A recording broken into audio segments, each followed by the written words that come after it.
गणपते नमः। श्री गणेशाय नमः। श्री हरि संक्षिप्त ब्रह्म वेवर्त पुराण श्री कृष्ण जन्म खंड। श्रीवन श्रीवन के समीप यज्ञ करने वाले ब्राह्मणों की पत्नियों का ग्वाल बालों सहित श्री कृष्ण को भोजन देना तथा उनकी कृपा से गोलोक धाम को जाना।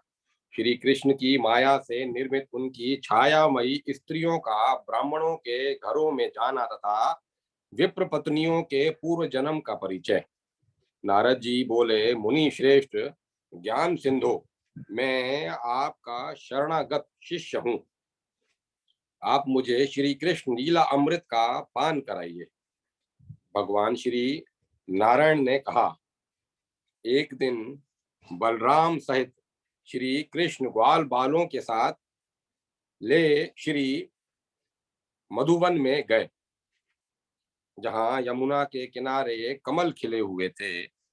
उस समय सब बालक सहस्त्रों गौओं के साथ वहां विचरने और खेलने लगे। खेलते खेलते वे थक गए और उन्हें भूख प्यास सताने लगी।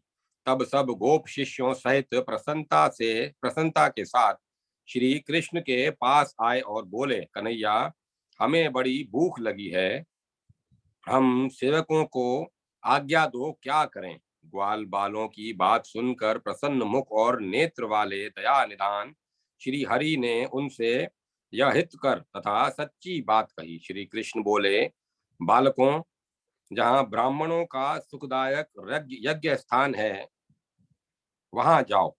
जाकर उन यज्ञ तत्पर ब्राह्मणों से शीघ्र ही भोजन के लिए अन्न मांगो। वे सभी अंगिरस गोत्र वाले ब्राह्मण हैं और श्रीवन के निकट अपने आश्रम में यज्ञ करते हैं।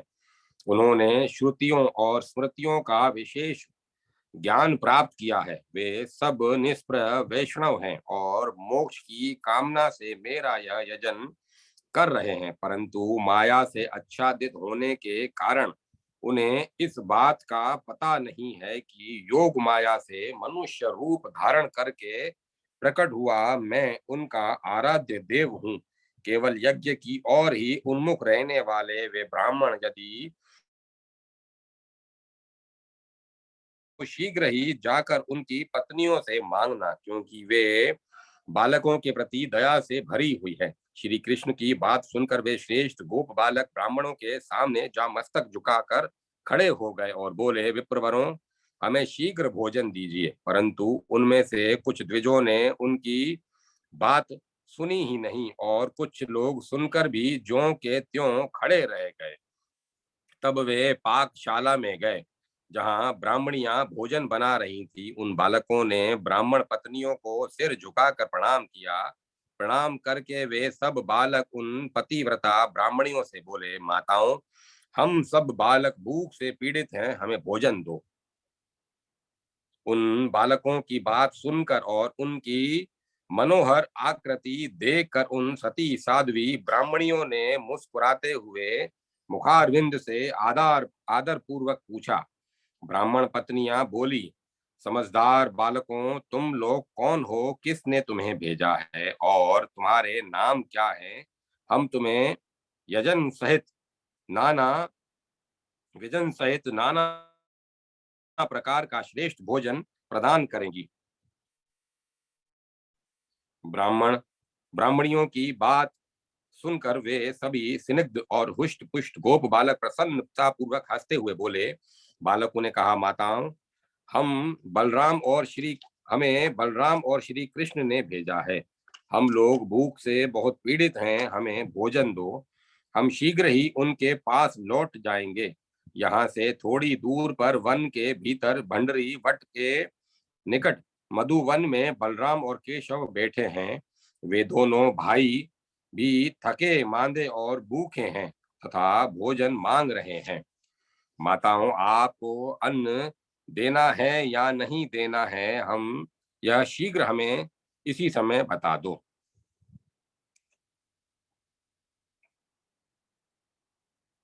गोपों की बात सुनकर ब्राह्मणियां हर्ष से खिल उठी। उनके नेत्रों में आनंद के आंसू छलक आए।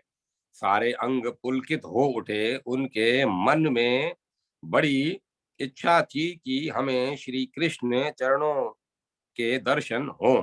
उन्होंने सोने चांदी और फूल की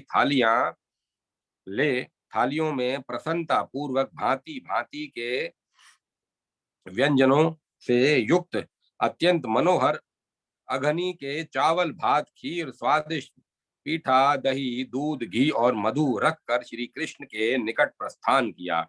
वे मन ही मन नाना प्रकार के मनोरथ लेकर जाने को उत्सुक हुई। ब्राह्मण पत्नियां धन्य और पतिव्रत परायण थी, इसीलिए उनके मन में श्री कृष्ण दर्शन की उत्कंठा जाग उठी। उन्होंने वहां जाकर बालकों सहित श्री कृष्ण और बलराम जी के दर्शन किए।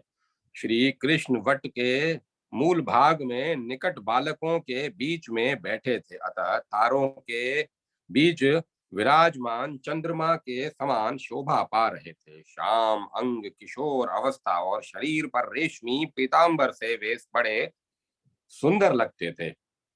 मुख पर मंद मुस्कान खेल रही थी। शांत स्वरूप राधा कांत बड़े मनोहर प्रतीत होते थे। उनका मुख शरत काल की पूर्णिमा के चंद्रमा को लज्जित कर रहा था।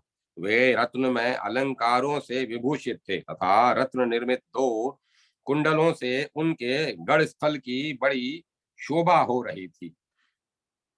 हाथों में रत्न में केयूर और कंगन तथा पैरों में रत्न निर्मित नुपुर उनके आभूषण थे। उन्होंने गले में आजानुलंबनी शुभ्र रत्नमाला धारण कर रखी थी। मालती की माला से उनके कंठ और यक्ष स्थल दोनों सुशोभित थे। चंदन अगुरु कस्तूरी और कुमकुम से उनके श्री अंग चर्चित थे। नखों और कपोलों का सौंदर्य देखने ही योग्य था। सुंदर लाल रंग के होंठ पके बिंब फल को लज्जित कर रहे थे। वे परिपक्व अनार के दानों की भांति सुंदर दंत पंक्ति धारण किए थे। सिर पर मोर पंख का मुकुट शोभा दे रहा था। कानों के मूल भाग में दो कदम्ब के फूल उनकी शोभा बढ़ा रहे थे। वे परात पर परमात्मा योगियों के भी ध्यान में नहीं आने वाले हैं, तथा भी भक्तों पर अनुग्रह करने के लिए व्याकुल रहते हैं। ब्रह्मा शिव धर्म शेष नाग तथा बड़े बड़े मुनीश्वर उनकी स्तुति करते हैं। ऐसे परमेश्वर के दर्शन करके ब्राह्मण पत्नियों ने भक्ति भाव से उन्हें प्रणाम किया और अपने यज्ञ के अनुरूप उन मधुसूदन की स्तुति की। विप्र पत्नियां बोली, भगवन आप स्वयं ही पर ब्रह्म परम धाम निरीह अहंकार रहित निर्गुण निराकार तथा सगुण साकार हैं। आप ही सबके साक्षी निर्लेप तथा आकार रहित परमात्मा हैं। आप ही प्रकृति पुरुष तथा उन दोनों के परम कारण हैं। सृष्टि पालन और संहार के विषय में नियुक्त जो ब्रह्मा विष्णु और शिव ये तीन देवता कहे गए हैं, वे भी आपके ही सर्व बीज में अंश हैं। परमेश्वर जिनके रोमकूप में संपूर्ण विश्व निवास करता है, वे महाविराट महाविष्णु हैं। और प्रभु आप उनके जनक हैं। आप ही तेज और तेजस्वी हैं, ज्ञान और ज्ञानी हैं तथा उन इन सब से परे हैं। वेद में आपको अनिर्वचनीय कहा गया है, फिर कौन आपकी स्तुति करने में समर्थ है। सृष्टि के सूत्रभूत जो महतत्व आदि एवं पंच तन मात्राएं हैं, वे भी आपसे भिन्न ही हैं। आप संपूर्ण शक्तियों के बीच तथा सर्व शक्ति स्वरूप हैं। समस्त शक्तियों के ईश्वर हैं, सर्व रूप हैं तथा सब शक्तियों के आश्रय हैं। आप निरह स्वयं प्रकाश सर्वानंदमय तथा सनातन हैं। अहो आकारहीन होते हुए भी आप संपूर्ण आकारों से युक्त हैं। सब आकार आपके ही हैं। आप संपूर्ण इंद्रियों के विषयों को जानते हैं तो भी इंद्रियवान नहीं है। जिनकी स्तुति करने तथा जिनके तत्व का निरूपण करने में सरस्वती जड़वत हो जाती हैं। महेश्वर शेषनाग धर्म और स्वयं विधाता भी जड़ तुल्य हो जाते हैं। पार्वती लक्ष्मी राधा एवं वेद जननी सावित्री भी जड़ता को प्राप्त हो जाती हैं। फिर दूसरे कौन विद्वान आपकी स्तुति कर सकते हैं? प्राणेश्वरेश्वर, हम स्त्रियां आपकी क्या स्तुति कर सकती हैं? देव, हम पर प्रसन्न होइए। देव, हम पर प्रसन्न होइए, दीन बंधु कृपा कीजिए। यूं कह ब्राह्मण पत्नियां उनके चरण विंदों में पड़ गईं। तब श्री कृष्ण ने प्रसन्न मुख हुए नेत्रों से उन सब को अभय दान दिया जो पूजा काल में विप्र पत्नियों द्वारा किए गए इन स्तोत्रों का पाठ करता है और ब्राह्मण पत्नियों को मिली हुई गीत गति को प्राप्त कर लेता है। वह ब्राह्मण पत्नियों को मिली हुई गति को प्राप्त कर लेता है, इसमें संशय नहीं है। श्री भगवान श्री नारायण कहते हैं, नारद, उन ब्राह्मण पत्नियों को अपने चरण विंदों में पड़ी देख श्री मधुसूदन ने देखा। देवियों, वर मांगो, तुम्हारा कल्याण हो। श्री कृष्ण की यह बात सुनकर विप्र पत्नियों को बड़ी प्रसन्नता हुई। श्रद्धा से उनका मस्तक झुक गया और वे भक्ति भाव से इस प्रकार बोली। द्विज पत्नियों ने कहा, श्री कृष्ण, हम आपसे वर नहीं लेंगी। हमारी अभिलाषा यह है कि आपके चरण कमलों की सेवा प्राप्त हो, अतः आप हमें अपना दास्य भाव तथा परम दुर्लभ सुदृढ़ भक्ति प्रदान करें। केशव, हम प्रतिक्षण आपके मुखारविंद को देखती रहें, यही कृपा कीजिए। प्रभु, हम पुनः घर को नहीं जाएंगी। द्विज पत्नियों की यह बात सुनकर करुणा निधान त्रिलोकीनाथ श्री कृष्ण ने बहुत अच्छा कहकर उनकी प्रार्थना स्वीकार कर ली। फिर वे बालकों की मंडली में बैठ गईं। तदंतर ब्राह्मण पत्नियों ने उन्हें सुधा के समान मधुर अन्न प्रदान किया। भगवान ने उस अन्न को लेकर गोप बालकों को भोजन कराया एवं स्वयं भी भोजन किया। इसी समय विप्र पत्नियों ने देखा कि आकाश में एक सोने का बना हुआ श्रेष्ठ विमान उतर रहा है। दर्पण लगे हैं, उसके सभी उपकरण रत्नों के सार तत्व से बने हुए हैं। वह रत्नों के ही खंभों से आबद्ध है और तथा उत्तम रत्नमय कलशों से वह और भी उज्जवल जान पड़ता है। उसमें श्वेत चवर लगे हुए हैं। अग्नि शुद्ध दिव्य उनकी शोभा बढ़ाते हैं। उस फूलों की मालाओं के जाल से सजाया गया है। उसमें 100 पहिए हैं। मन के समान वेग से चलने वाला वह विमान बड़ा मनोहर है। वनमाला से विभूषित दिव्य पार्षद उसे सब ओर से घेरे खड़े हैं। उन पार्षदों ने पीतांबर पहन रखा है। वे से अलंकृत नूतन यौवन से संपन्न श्याम कांति वाले परम मनोहर दो भुजाओं से युक्त तथा गोप वेशधारी थे। उनके हाथों में मुरली थी। उन्होंने की माला से आबद्ध टेढ़े मुकुट धारण कर रखे थे। वे रथ से तुरंत ही उतरकर श्री हरि के चरणों में प्रणाम करके ब्राह्मण पत्नियों से बोले, आप लोग इस विमान पर चढ़ जाएं। ब्राह्मण पत्नियां श्री हरि को नमस्कार करके मनोवांछित गोलोक में जा पहुंची। वे मानव देह का त्याग करके तत्काल दिव्य गोपी हो गई। तत्पश्चात श्री कृष्ण ने वैष्णवी माया के द्वारा उनकी छाया का निर्माण करके स्वयं ही उन्हें ब्राह्मणों के घरों में भेज दिया। ब्राह्मण लोग अपनी पत्नियों के लिए मन ही मन बहुत उद्विग्न थे और सब और उनकी खोज कर रहे थे। इसी समय रास्ते में उन्हें अपनी पत्नियां दिखाई दी। उन्हें देखकर सब ब्राह्मणों के मुख और नेत्र प्रसन्नता से खिल उठे। संपूर्ण अंग पुलकित हो गए और विनय पूर्वक उनसे बोले। ब्राह्मणों ने कहा, अहो, तुम सब लोग परम धन्य हो, क्योंकि तुमने साक्षात परमेश्वर के दर्शन किए हैं। हमारा जीवन व्यर्थ है। हम लोगों का वेद पाठ भी निरर्थक है। वेद और पुराण में सर्वत्र विद्वानों द्वारा श्री हरि की ही समस्त विभूतियों का वर्णन किया गया है। सबके श्री हरि ही तप जप व्रत ज्ञान वेदाध्ययन पूजन तीर्थ स्नान और उपवास सबके फलदाता श्री कृष्ण ही हैं। जिसने श्री कृष्ण की सेवा कर ली उसे तपस्याओं के, जिस कल्प वृक्ष की प्राप्ति हो गई वह दूसरे किसी वृक्ष को लेकर क्या करेगा। जिसके हृदय में श्री कृष्ण विराजमान है उसे यज्ञादि कर्मों के अनुष्ठान है। जिसने समुद्र को पी लिया उसके लिए कुआं लांघने में क्या पुरुषार्थ है। तो उन श्रेष्ठ कामनियों को साथ ले हर्ष पूर्वक अपने घर को लौटे और उनके साथ आनंद पूर्वक रहने लगे। उन सब का क्रीड़ा में तथा अन्य सब कर्मों में पहले वाली स्त्रियों की अपेक्षा अधिक प्रेम तथा उदार भाव प्रकट होता था, परंतु माया शक्ति से प्रभावित होने के कारण ब्राह्मण लोग उनका अनुमान नहीं कर पाते थे।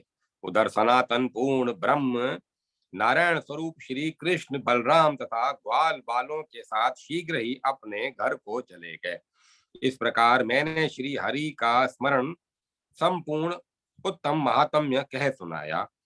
इसे मैंने पूर्व काल में अपने पिता धर्म के मुख से सुना था। नारद, अब तुम और क्या सुनना चाहते हो। ऋषिएंद्र, किस पुण्य के प्रभाव से उन ब्राह्मण पत्नियों की को ऐसी गति प्राप्त हुई जो बड़े बड़े मुनीश्वरों तथा योग सिद्ध पुरुषों के लिए भी दुर्लभ है। पूर्व काल में ये थी और किस दोष से इस भूतल पर आई थी। मेरे इस संदेह का निवारण करने वाली बात कहिए। भगवान श्री नारायण बोले, नारद, ये देवियां सप्त ऋषियों की सुंदर रूप गुण संपन्ना पतिव्रता पत्नियां थी। एक बार अनल देव ने उनका अंग स्पर्श कर लिया।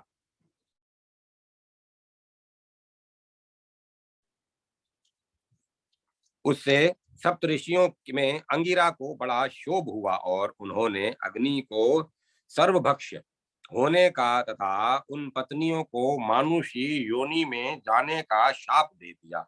वे सब रोती हुई बोली, हम लोग निर्दोष हैं, पतिव्रता हैं, हमारा त्याग न करें। आप हम डरी हुई अबलाओं को अभय प्रदान करें। उनके करुण क्रंदन से मुनि को दया आ गई। वे भी दुखी हो गए। अंत में उन्होंने कहा कि तुम्हें मनुष्य योनि में जाना तो होगा, परंतु तुम्हें वहां साक्षात भगवान श्री कृष्ण के दर्शन प्राप्त होंगे। उनके दर्शन होते ही तुम गोलोक में चली जाओगी।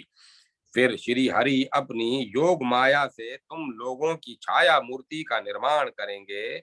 वे तुम्हारी छाया मूर्ति कुछ समय तक उन ब्राह्मणों के घरों में रहकर फिर हमारे यहाँ लौट आएंगी। इस प्रकार तुम अपने छाया अंश से पुनः हमारी पत्नियां हो जाओगी। अतएव यह मेरा शाप तुम्हारे लिए वरदान से भी उत्कृष्ट है। ऐसा कहकर वे मुनि चुप हो गए। उनके मन में इसके लिए बड़ा दुख था। वे स्त्रियां शापवश भूतल पर आकर उन ब्राह्मणों की पत्नियां हुईं और श्री हरि को भक्ति भाव से अन्न समर्पित करके वे उनके धाम को चली गईं। निश्चय ही उनका शाप उनके लिए श्रेष्ठ संपत्ति से भी अधिक महत्वशाली हुआ। नीच पुरुष से मिली हुई संपत्ति भी निंदनीय है, परंतु महात्मा पुरुषों से प्राप्त हुई विपत्ति भी श्रेष्ठ है। अहो, साधु पुरुषों का कोप तत्काल ही उपकार में बदल जाता है। विपत्ति के बिना भूतल पर किसी की महिमा कैसे प्रकट हो सकती है। पतियों के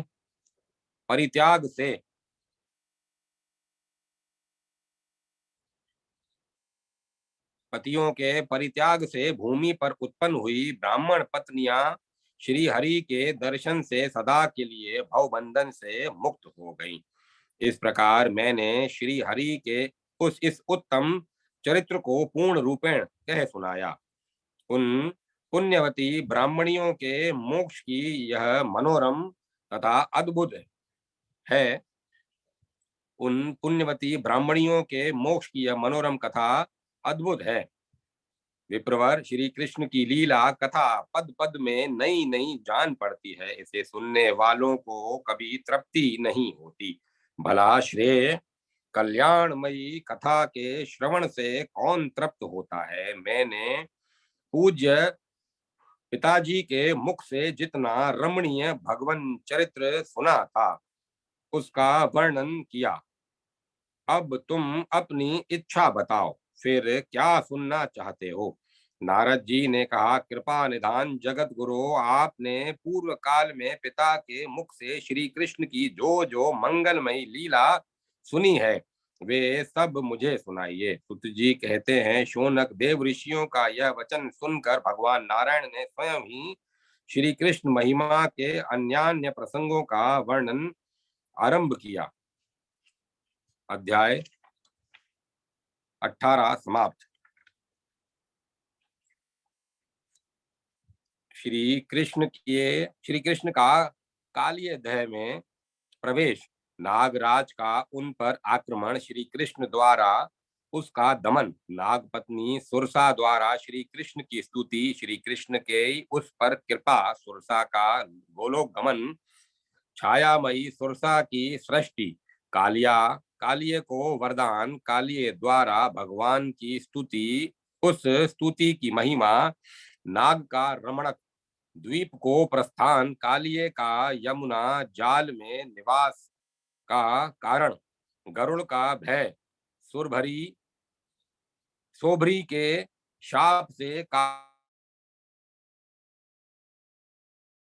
गरुड़ की असमर्थता, श्री कृष्ण के कालिय देह में प्रवेश करने से ग्वाल बालों तथा नंद आदि की व्याकुलता, बलराम का समझाना, श्री कृष्ण के निकल आने से सबको प्रसन्नता, दावानल से ब्रजवासियों की रक्षा तथा नंद भवन में उत्सव।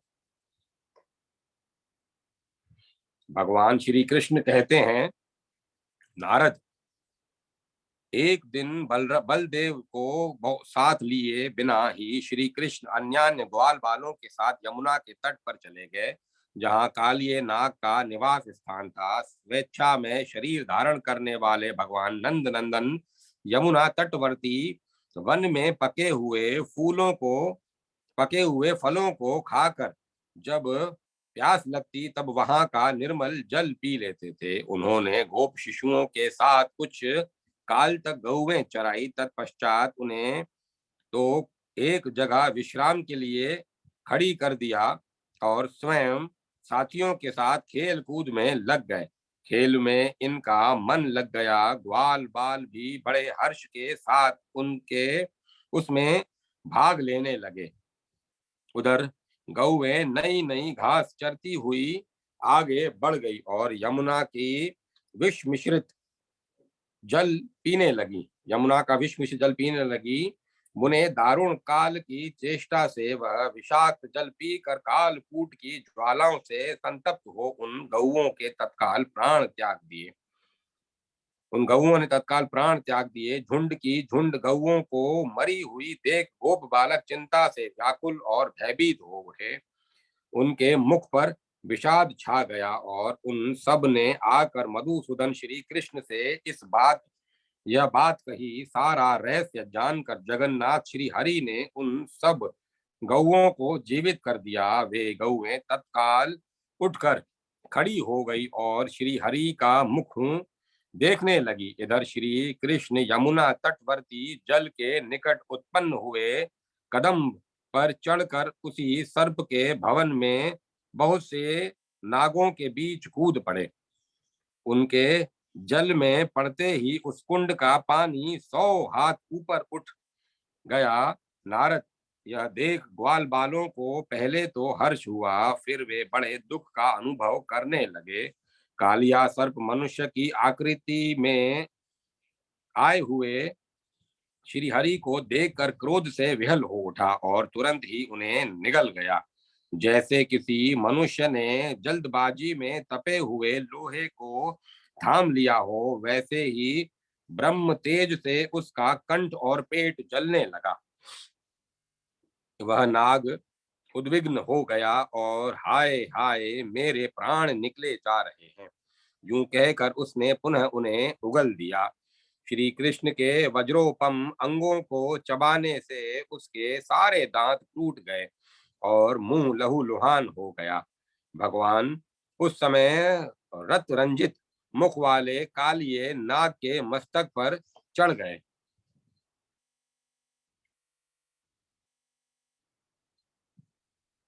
विश्वंभर के भार से आक्रांत हो कालिए नाग प्राण त्याग देने को उदत हो गया। मुने उसने रक्त वमन किया और मूर्छित होकर वह गिर पड़ा।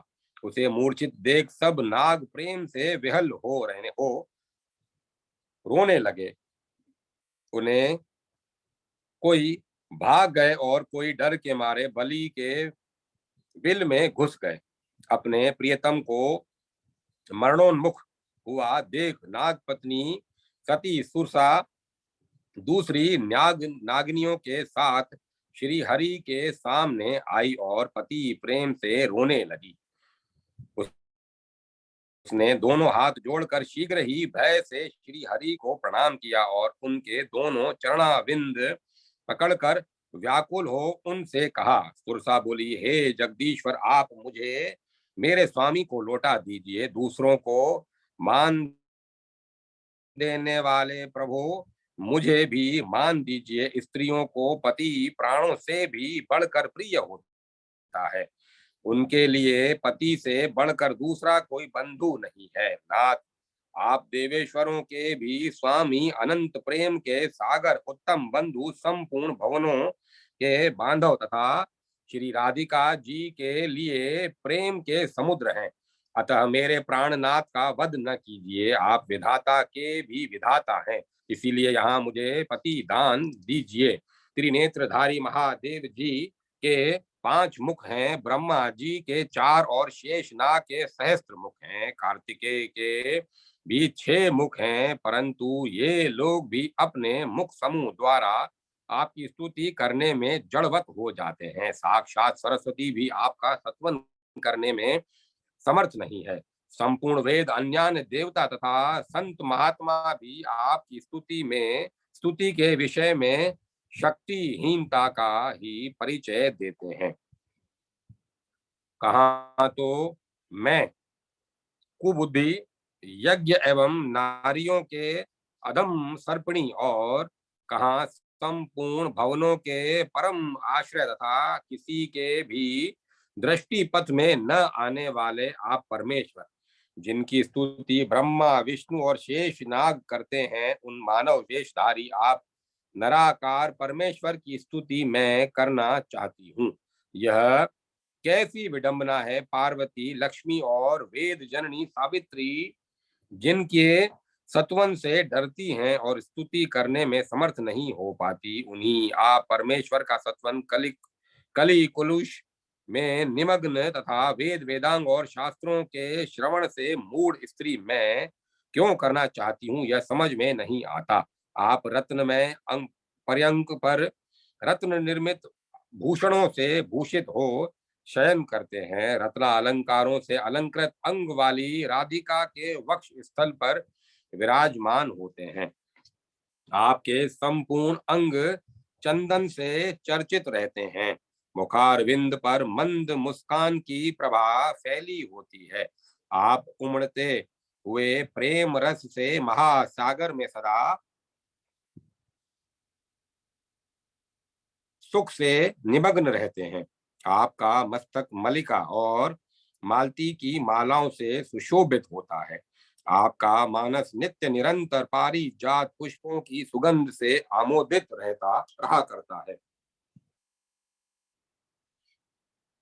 कोकिल के कलरव तथा भ्रमरों के गुंजारव से उदीप्त प्रेम के कारण आपके अंग उठी हुई पुलकावलियों से अलंकृत रहते हैं।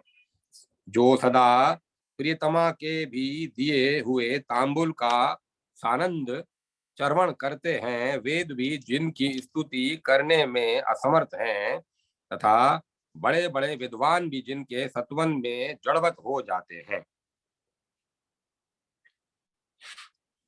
उन्हीं अनिर्वचनीय परमेश्वर का सत्वन मुझ जैसी नागिन क्या कर सकती है। मैं तो आपके उन चरण कमलों की वंदना करती हूँ जिनका सेवन ब्रह्मा, शिव और शेष करते हैं, तथा जिनकी सेवा सदा लक्ष्मी, सरस्वती, पार्वती, गंगा, वेद माता, सावित्री, सिद्धों के समुदाय, मुनियेंद्र और मनु करते हैं। आप स्वयं कारण रहित हैं, किंतु सबके कारण आप ही हैं। सर्वेश्वर होते हुए भी परात पर स्वयं प्रकाश कारण, कार्य कारण स्वरूप तथा उन कार्य कारणों के भी अधिपति हैं। आपको मेरा नमस्कार है। हे श्री कृष्ण, हे सचिदानंद घन, हे सुरासुरेश्वर, आप ब्रह्मा, शिव, शेषनाग, प्रजापति, मुनि, मनु, चराचर प्राणी, अणिमा आदि रिद्धि सिद्धि, अणिमा आदि सिद्धि सिद्ध तथा गुणों के भी स्वामी हैं। मेरे पति की रक्षा कीजिए। आप धर्म और धर्मी के तथा शुभ और अशुभ के भी स्वामी हैं। संपूर्ण वेदों के स्वामी होते हुए भी उन वेदों में आपका अच्छी तरह निरूपण नहीं हो सका है। सर्वेश्वर, आप सर्वस्वरूप तथा सबके बंधु हैं, जीवधारियों तथा जीवों के भी स्वामी हैं। अतः मेरे पति की रक्षा कीजिए। इस प्रकार स्तुति करके नागराज वल्लभा सुरसा भक्ति भाव से मस्तक झुका श्री कृष्ण के चरण कमलों को पकड़कर बैठ गई। नागपत्नी द्वारा किए गए इस स्तोत्र का जो त्रिकाल संध्या के समय पाठ करता है, वह सब पापों से मुक्त हो अंतोगतवा श्री हरि के धाम में चला जाता है। उसे इहलोक में श्री हरि की भक्ति प्राप्त होती है और अंत में यह निश्चय ही श्री कृष्ण का दास सुख पा जाता है। वह श्री हरि का पार्षद हो सालोक्य आदि चतुर्विध मूर्तियों को करतल गत कर लेता है। नारद जी ने पूछा, हर्ष से उत्फुल्ल नेत्रों वाले सर्वनंद भगवान गोविंद ने स्वयं उससे क्या कहा? महाभाग, यह अत्यंत अद्भुत रहस्य मुझसे बताइए। भगवान नारायण ने कहा, मुने, नाग पत्नी भय से व्याकुल हो हाथ जोड़कर भगवान के चरणों में पड़ी थी। उसकी उपरयुक्त बातें सुनकर श्री कृष्ण ने उससे इस प्रकार कहा। श्री कृष्ण बोले, नागेश्वरी, उठो उठो, भय छोड़ो और वर मांगो। मातः मेरे वर के प्रभाव से अजर अमर हुए अपने पति को ग्रहण करो और यमुना का हृदय छोड़कर अपने घर को चली जाओ। वत्से, अपने पति और परिवार के साथ अभिष्ट स्थान को पधारो।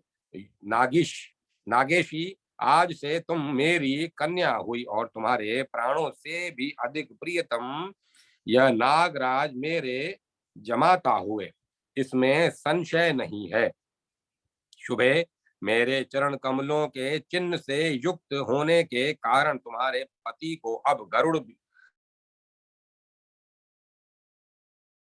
अपितु भक्ति भाव से स्तुति करके मेरे चरण चिन्हों को प्रणाम करेंगे। अब तुम गरुड़ का भय छोड़ो और शीघ्र रमणक द्वीप को चली जाओ। बेटी, इस हृदय से निकलो और इच्छा अनुसार वर मांगो। श्री कृष्ण की यह बात सुनकर सुरसा के नेत्र और मुख हर्ष से खिल उठे। उनकी आंखों में आंसू भर आए तथा उसने भक्ति भाव से मस्तक झुकाकर कहा।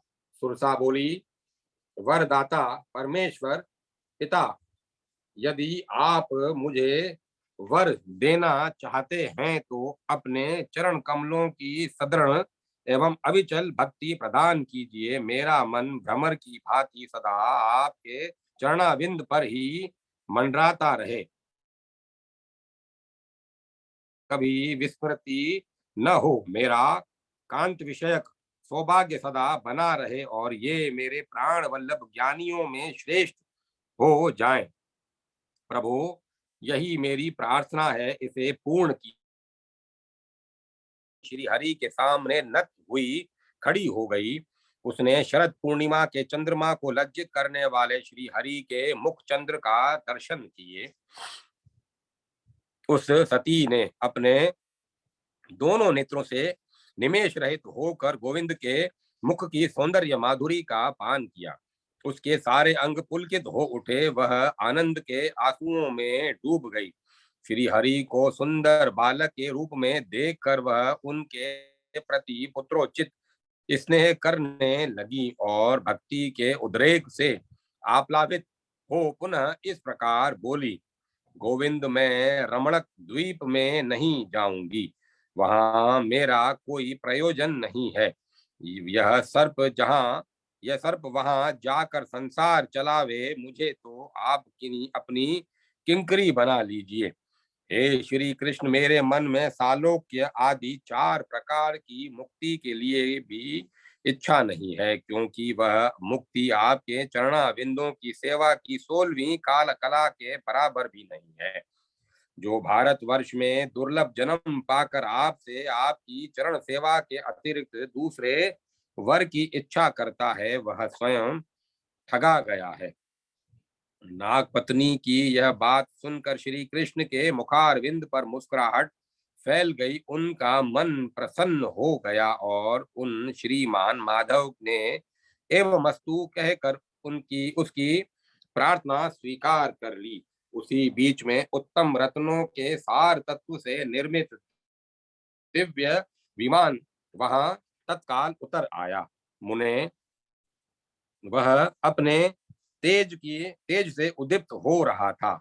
उस पर अनेक श्रेष्ठ पार्षद बैठे थे तथा उसे दिव्य वस्त्रों एवं मालाओं से सजाया गया था। उसमें 100 पहिए लगे थे। वह वायु के समान वेगशाली तथा मन की गति से चलने वाला था।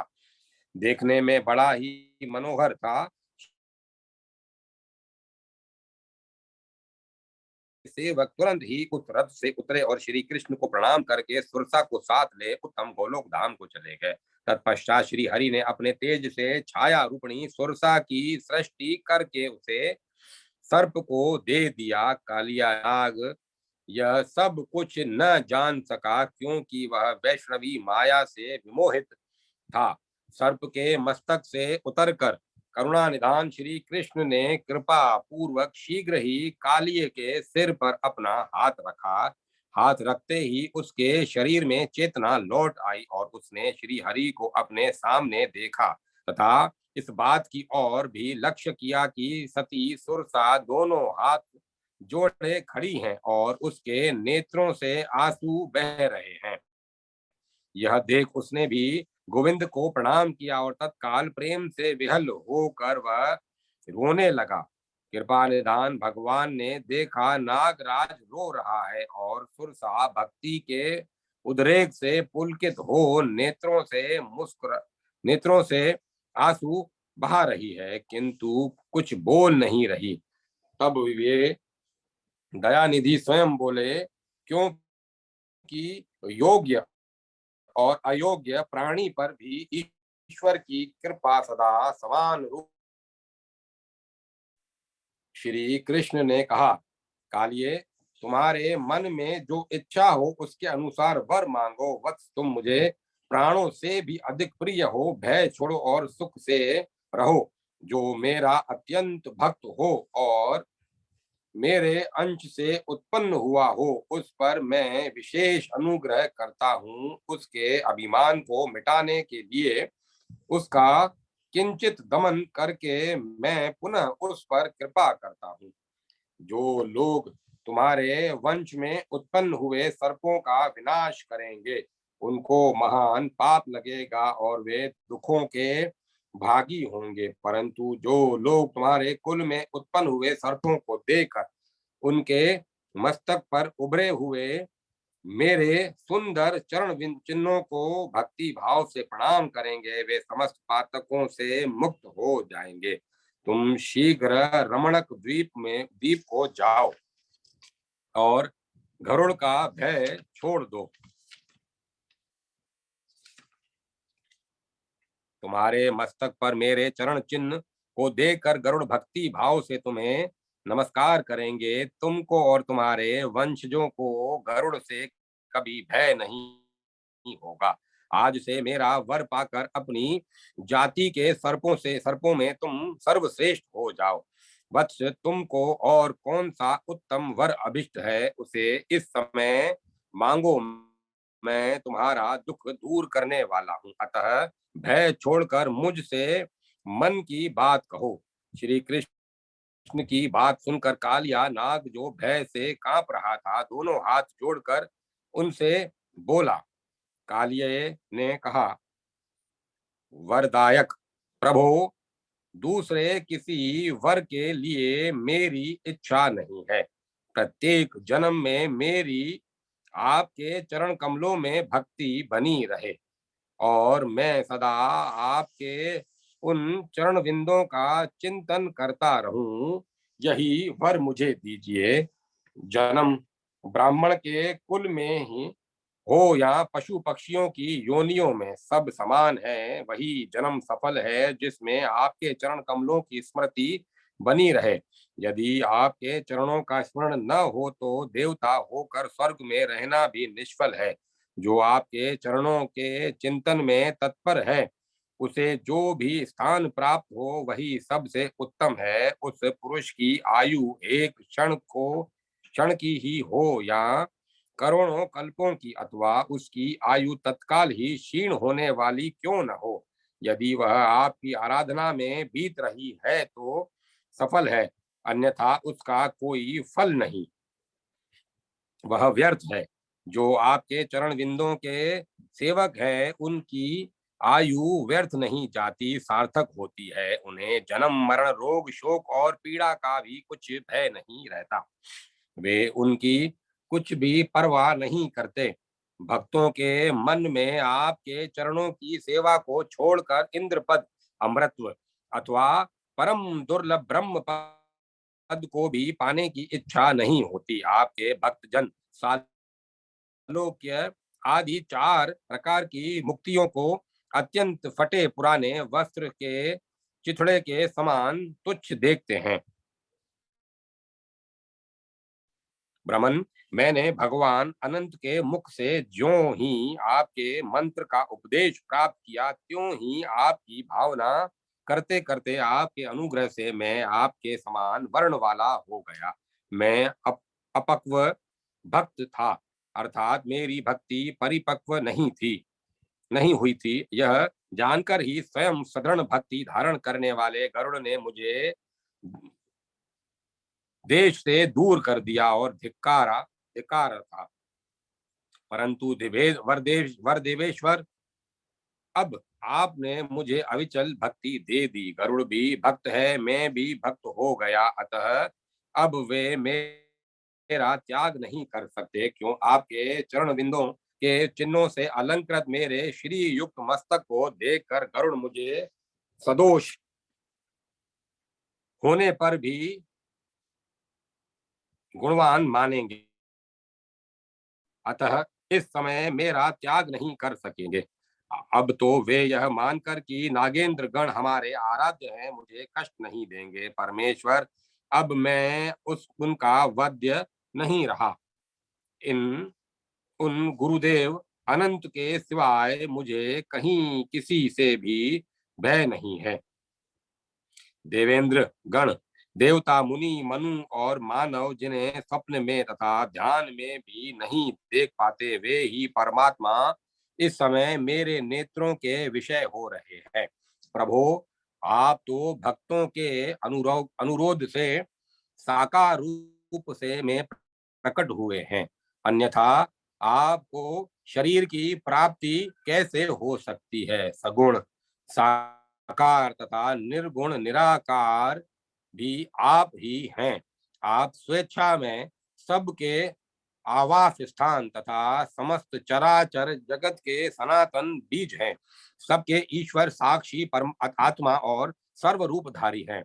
ब्रह्मा, शिव, शेष, धर्म और इंद्र आदि देवता तथा वेदों और वेदांगों के पारंगत विद्वान भी जिन परमेश्वर की स्तुति करने में जड़वत हो जाते हैं, उन्हीं सर्वव्यापी प्रभु का सत्वन क्या एक सर्प कर सकेगा।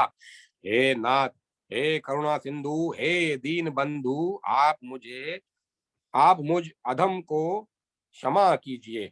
श्री कृष्ण, मैंने अपने खल स्वभाव और अज्ञान के कारण आपको चबा डालने का प्रयत्न किया, परंतु आप तो आकाश की भांति सर्वत्र व्यापक तथा अमूर्त हैं। किसी भी अस्त्र के लक्ष्य नहीं है। अंत देखा जा सकता है और न लांगा ही जा सकता है। न तो कोई आपका स्पर्श कर सकता है और न आप पर आवरण आवरण भी डाल सकता है। आप स्वयं प्रकाशमान हैं। ऐसा कहकर नागराज कल ये भगवान के चरण कमलों में गिर पड़ा। भगवान उस पर संतुष्ट हो गए। उन्होंने एवमस्तु कहकर उसे संपूर्ण अभिष्ट वर दे दिया। जो नागराज द्वारा किए गए स्तोत्र का प्रातः काल उठकर पाठ करता है, उसे तथा उसके वंशजों को कभी नागों से भय नहीं होता। वह भूतल पर नागों की शैया बनाकर सदा उस पर शयन कर सकता है। उसमें उसके भोजन में विष और अमृत का भेद नहीं रह जाता। जिसको नाग ने ग्रास लिया हो, काट खाया हो अथवा विषैला भोजन करने से जिसके प्राणांत की संभावना हो गई हो, वह मनुष्य भी इस स्तोत्र को सुनने मात्र से स्वस्थ हो जाता है। जो इस स्तोत्र को भोजपत्र पर लिखकर भक्ति भाव से युक्त हो कंठ में या दाहिने हाथ में धारण करता है, उसे भी नागों से भय नहीं होता। जिस घर में यह स्तोत्र पढ़ा जाता है, वहां कोई नाग नहीं ठहरता। निश्चय ही उस घर में विष, अग्नि और वज्र का भय नहीं होता। इहलोक में श्री हरि की भक्ति और स्मृति उसे सदा सुलभ होती है तथा अंत में अपने कुल को पवित्र करके निश्चय ही वह श्री कृष्ण का दास्य भाव प्राप्त कर लेता है। भगवान नारायण कहते हैं, नारद, नागराज को अभिष्ट वर देकर जगदीश्वर श्री हरि ने पुनः उससे मधुर वचन कहे, जो परिणाम में सुख देने वाले थे। श्री कृष्ण बोले, नागराज, तुम यमुना जल के मार्ग से ही परिवार सहित रमणक द्वीप में चले जाओ। वह स्थान इंद्र नगर के समान श्रेष्ठ एवं सुंदर है। श्री हरि की यह आज्ञा सुनकर नाग प्रेम विहल होकर रोने लगा और बोला, नाथ, मैं आपके चरण कमलों का कब दर्शन करूंगा। वह महेश्वर श्री कृष्ण को सैकड़ों बार प्रणाम करके स्त्री और परिवार के साथ जल के ही मार्ग से चला गया। जाते समय नागराज भगवत विरह से व्याकुल हो रहा था। उसके चले जाने के बाद यमुना के उस कुंड का जल अमृत के समान हो गया। इससे समस्त जंतुओं को बड़ी प्रसन्नता हुई। नारद रमणक के रमणक में पहुंचकर कालिये ने इंद्र नगर के समान सुंदर भवन देखा। कृपा सिंधु श्री कृष्ण की आज्ञा से साक्षात विश्वकर्मा ने उसका निर्माण किया था। वहां नागराज काली अपनी पत्नी और पुत्रों के साथ श्री हरि के चिंतन में तत्पर हो भय छोड़कर बड़े हर्ष के साथ रहने लगा। इस प्रकार श्री हरि का सारा अद्भुत, सुखदायक, मोक्षप्रद और सारभूत चरित्र मैंने कह सुनाया। अब और क्या सुनना चाहते हो। सुत जी कहते हैं, महर्षि नारायण का उपयुक्त वचन सुनकर नारद जी हर्ष विभोर हो गए। उन्होंने समस्त संदेहों का निवारण करने वाले उन महर्षि से अपना संदेह इस प्रकार पूछा। नारद जी बोले, जगत गुरु, अपने पहले के उत्तम भवन को छोड़कर कालिये यमुना तट को क्यों चला गया था, उसका रहस्य मुझे बताइए। भगवान श्री नारायण ने कहा, नारद सुनो, मैं उस प्राचीन इतिहास का वर्णन कर रहा हूँ जिसे मैंने सूर्य ग्रहण के समय मलयाचल पर सुप्रभा नदी के पश्चिम किनारे श्री कृष्ण कथा के प्रसंग में पिता धर्म के मुख से सुना था। पुलह ने धर्म से अपना संदेह पूछा था, तब कृपा निदान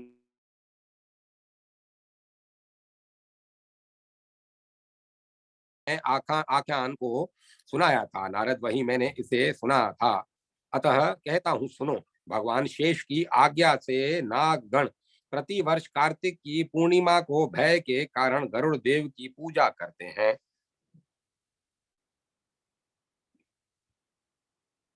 पुष्प, धूप, दीप, नैवेद्य और विविध उपहार सामग्री अर्पित करके प्रसन्नता पूर्वक उनकी आराधना करते हैं। महातीर्थ पुष्कर में भक्ति पूर्वक भली भांति स्नान करके कालिए के अहंकार वश उक्त तिथि को गरुड़ की पूजा नहीं की। नागों द्वारा जो पूजा की सामग्री एकत्र की गई थी उसे कालिए नाग बलपूर्वक खाने को उदत हो गया। तब सभी नाग उस मदमत कालिए को रोकने और तथा उसे नीति की बात बताने लगे। जब किसी तरह भी वे कालिए को रोकने में समर्थ न हो सके, तब सहसा वहां पक्षीराज गरुड़ प्रकट हो गए। मुने गरुड़ को आया देख नागगण कालिए के प्राणों की रक्षा करने के लिए जब तक सूर्योदय नहीं हुआ तब तक पूरी शक्ति लगाकर उसके साथ युद्ध करते रहे। अंत में पक्षीराज के तेज से उद्विग्न हो वे सब के सब भाग खड़े हुए और सबके अभयदाता भगवान अनंत की शरण में गए। नागों को भागते देख करुणा निधान कालिए वहां निशंक भाव से खड़ा रहा। उसने गरुड़ की ओर देखा और श्री हरि के चरणा बिंदों का चिंतन करके गरुड़ के साथ युद्ध प्रारंभ आरंभ किया कर दिया। एक मुहूर्त तक उन दोनों में अत्यंत भयानक युद्ध हुआ। अंत में गरुड़ के तेज से नागराज कालिए को पराजित होना पड़ा। फिर तो वह भागा और यमुना जी के उसी कुंड में चला गया जहां सोभरी के शाप से पक्षीराज गरुड़ नहीं जा सकते थे। गरुड़ के भय से नाग वहीं रहने लगा। पीछे से उसके परिवार के लोग भी वहीं चले गए। नारद जी ने पूछा, भगवान, गरुड़ को सोबरी जी का शाप कैसे प्राप्त हुआ? परमेश्वर के वाहन होकर भी गरुड़ उस ह्रद में क्यों नहीं जा सकते? भगवान श्री नारायण बोले, उस कुंड में सोबरी मुनि एक सहस्त्र द्वीप दिव्य वर्षों तक तपस्या करके महासिद्ध हो श्री कृष्ण के चरण कमलों का ध्यान करते थे। उन ध्यान परायण मुनि के समीप पक्षीराज गरुड़ यमुना जी के जल में तथा किनारे भी अपने गणों के साथ प्रसन्नता पूर्वक निशंक विचरा करते थे। वे अपनी उत्कृष्ट इच्छा से प्रेरित हो बहुधा पूंछ अथवा पंख ऊपर को उठाकर मुनि के अलग अगल बगल में उनकी सानंद परिक्रमा करते हुए जाते आते थे। एक दिन उन्होंने परिवार सहित विशाल काय मीन को देखा। देखते ही देखते गरुड़ ने मुनियेंद्र के निकट से ही उस मीन को चोंच से पकड़ लिया। मछली को मुंह में दबाए जाते हुए गरुड़ को मुनि ने रोष भरी दृष्टि से देखा। मुनि की उस दृष्टि से गरुड़ कांप उठे और वह महामत्स्य उनकी चोंच से छूटकर पानी में गिर पड़ा। गरुड़ के डर से वह मीन मुनि के पास ठहर गया, उनके शरणागत हो गया।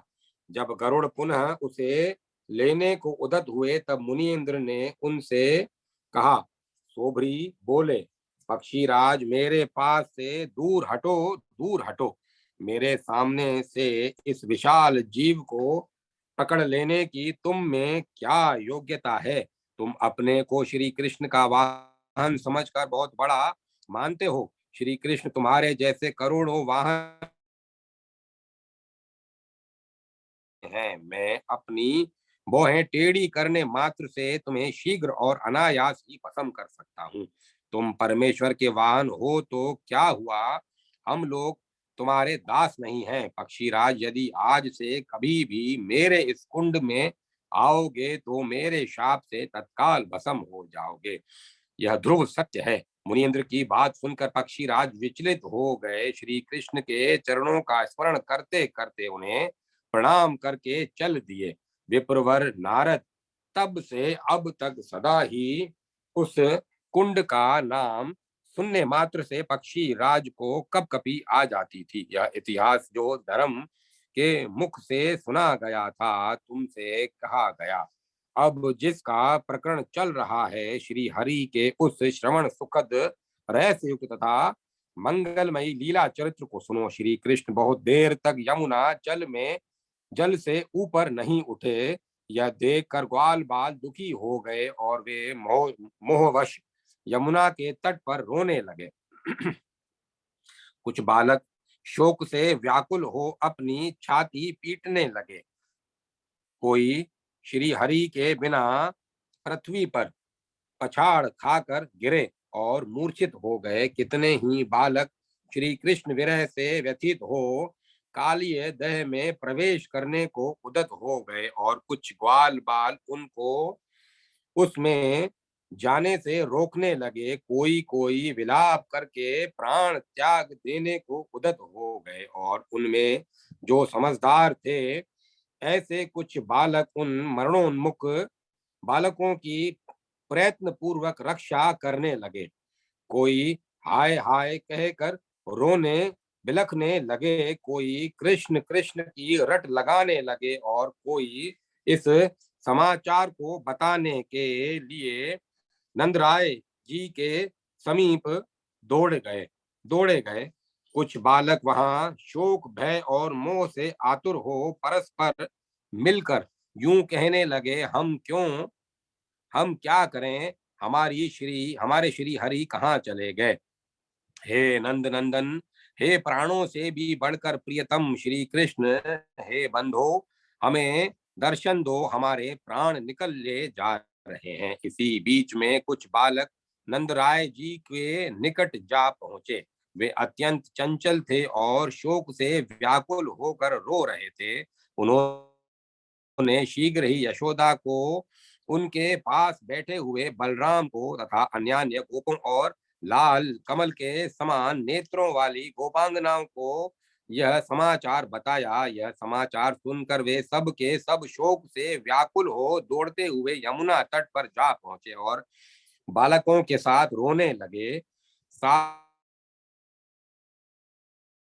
ही एकत्र हो रोते रोते शोक से मूर्छित हो गए। माता यशोदा कालिया दह में प्रवेश करने लगी। यह देख कुछ लोगों ने उन्हें रोका।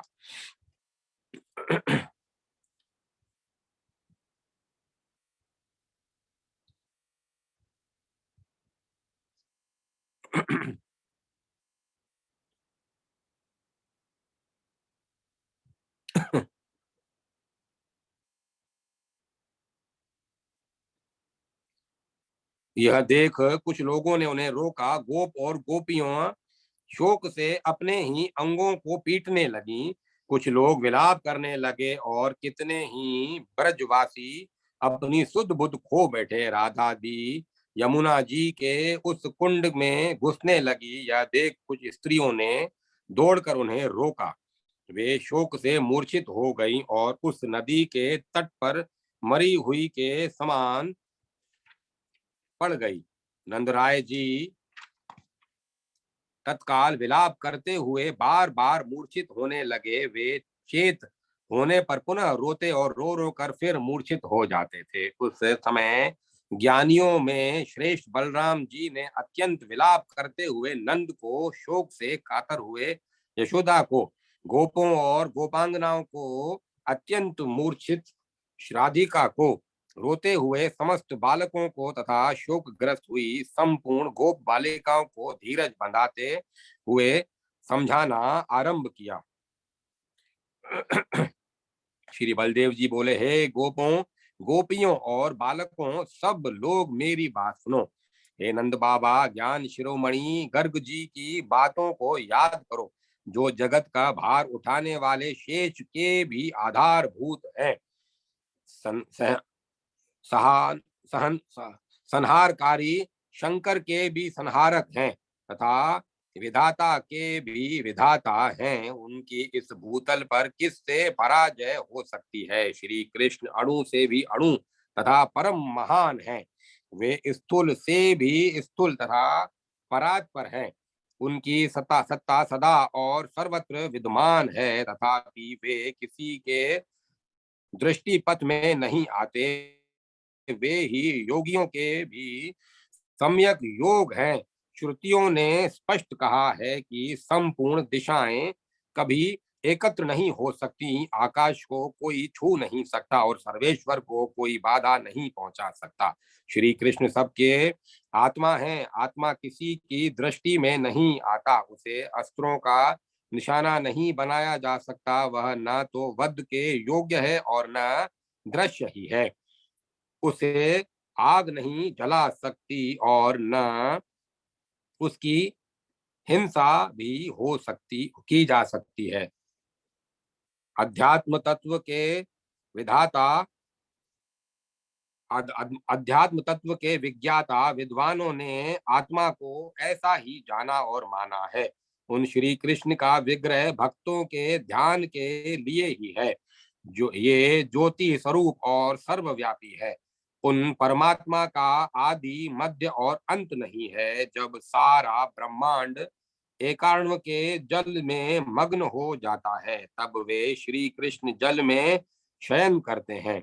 उस समय नाभि उस समय उनकी नाभि से जो कमल पैदा होता है उसी से ब्रह्मा जी का प्राकट्य होता है। जिन्हें एकात्म के जल में भी भय नहीं है उन्हीं परमेश्वर के लिए इस कालिय देह में विपत्ति की संभावना कितना महान अज्ञान है। पिताजी, यदि एक मच्छर सारे ब्रह्मांड को निगल जाने में समर्थ हो जाए तो भी उन ब्रह्मांड नायक को एक वह सर्प अपना ग्रास नहीं बना सकता।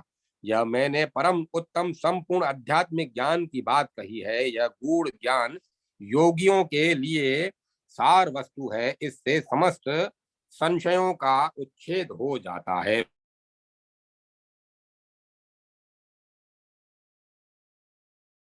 सुनकर और गर्ग जी के वचनों को याद करके नंद जी ने शोक त्याग दिया।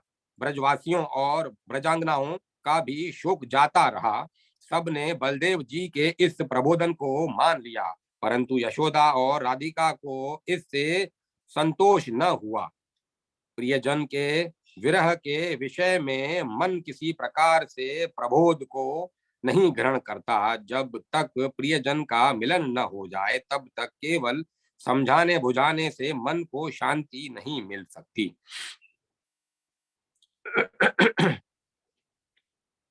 मैं मुने इसी समय ब्रजवासियों और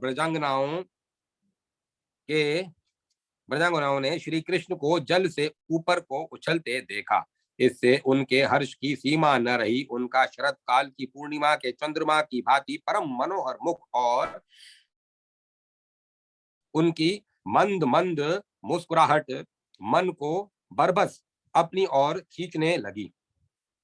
पानी से निकलने पर भी वस्त्र भीगे नहीं थे। शरीर भी आर्द्र नहीं था। भाल देश में चंदन और नेत्रों में अंजन का श्रृंगार भी लुप्त नहीं हुआ था। समस्त आभूषणों से अलंकृत, सिर पर मोर पंख का मुकुट धारण किए और अधरों से मुरली लगाए अच्युत श्री कृष्ण ब्रह्म तेज से प्रकाशित हो रहे थे। यशोदा अपने लाला को देखते ही छाती से लगाकर मुस्कुरा उठी और उनसे उनके मुखारविंद को चूमने लगी।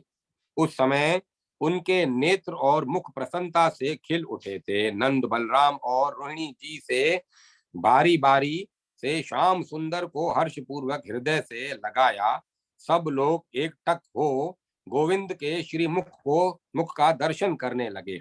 प्रेम के से अंधे हुए संपूर्ण ग्वाल बालों ने श्री हरि का आलिंगन किया। गोपांगनाएं नेत्र चकोरों द्वारा उनके मुख चंद्र की मधुर शोभा मधुर सुधा का पान करने लगी।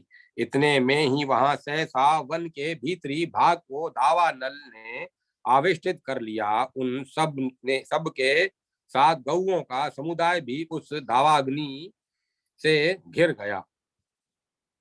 वन के भीतर चारों ओर पर्वतों के समान आग की ऊंची ऊंची लपटें उठने लगी। यह यह देख सबने अपना अपना नाश निकट ही समझा। उस संकट से सब भयभीत हो उठे। उस समय सारे ब्रजवासी गोपीजन और ग्वाल बाल संत्रस्त हो भक्ति से सिर झुकाकर दोनों हाथ जोड़कर श्री कृष्ण की स्तुति करने लगे। ग्वाल बाल बोले, ब्राह्मण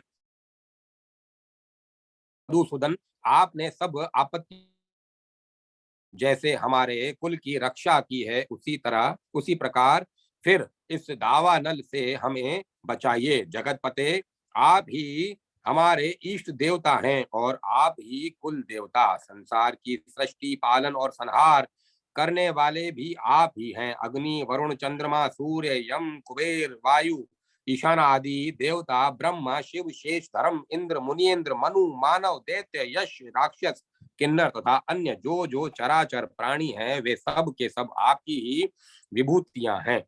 उन सब के आविर्भाव और लय आपकी इच्छा से ही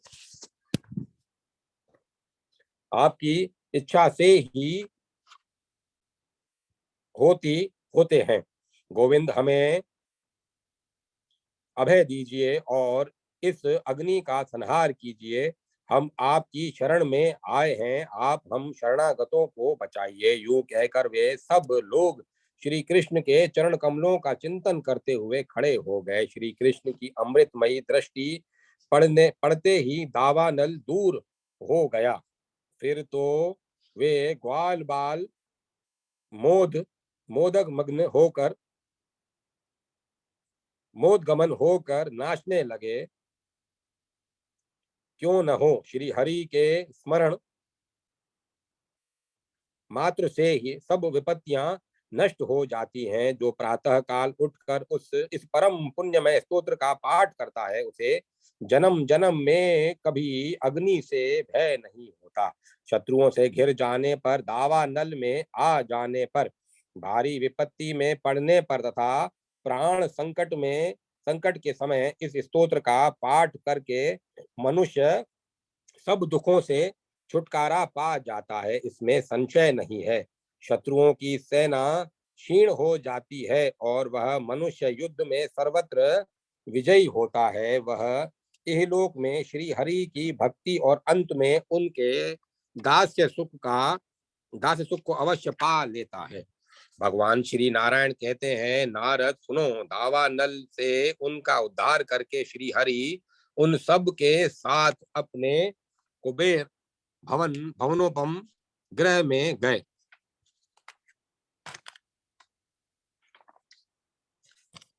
वहां नंद ने आनंद पूर्वक ब्राह्मणों को प्रचुर धन का दान किया और ज्ञाति वर्ग के लोगों तथा भाई बंधुओं को भोजन कराया। नाना प्रकार का मंगल कृत्य तथा श्री हरि नाम कीर्तन कराया। ब्राह्मणों द्वारा प्रसन्नता पूर्वक वेद पाठ करवाया।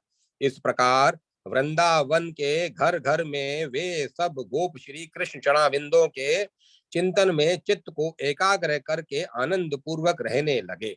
श्री हरि का यह सारा मंगलमय चरित्र कहा गया, जो कलिमल्मष रूपी काष्ठ को दग्ध करने के लिए अग्नि के समान है। अध्याय 19 समाप्त। अब मैं कथा को ही विराम देता हूँ।